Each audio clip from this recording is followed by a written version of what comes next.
Okay, last part of indices then. For the last part of indices, we're going to look at what happens if the power is a fraction. Now, it doesn't change any of our rules, but it does make something a wee bit more complicated, okay, because we're having to deal with these fractions. Good news is, we've already looked at adding and subtracting fractions, and we can use our calculator still. Okay, looking at the first one then, we've got x to the power of a half times x to the power of a third. When we multiply indices, we add our powers. So I'm wanting to do a half add a third. Smallest number that 2 and 3 both go into is 6. This one I've times by 3. This one I've times by 2. Adding the top numbers, 3 add 2 is 5, so I get x to the power of 5 over 6. Again, we can do this on our calculators. So half add a third equals 5 over 6.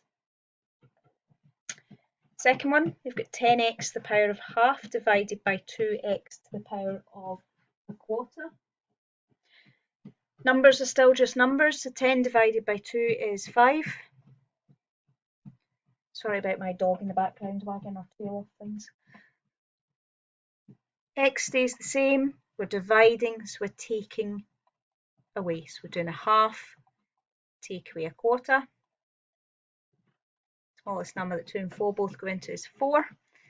Multiplied that one by 2, so do the same here, take away, and we get a quarter.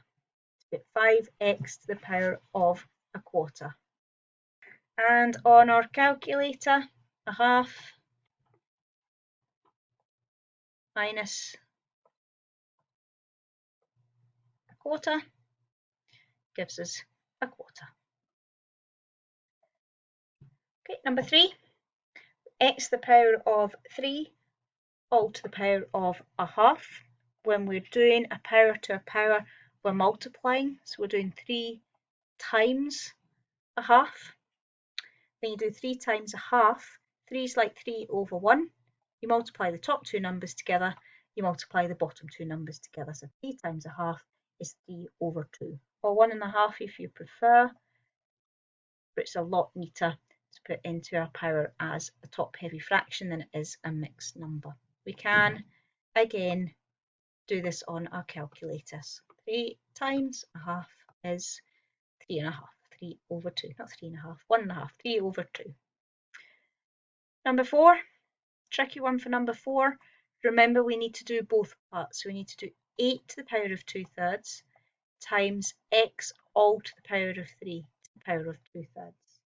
Okay, so 8 to the power of 2/3 is the cubed root of 8 squared. Cubed root of 8 is 2. 2 times 2 is 4, times 2 is 8. Still need to square it. Square it, we get 4. Come back and deal with this part now. For my x, I'm doing 3 times 2/3. That's like doing 3 over 1 times 2 over 3. So we're doing 3 times 2 is 6, divided by 3 takes me back to 2 again. So we get x squared, so we get 2.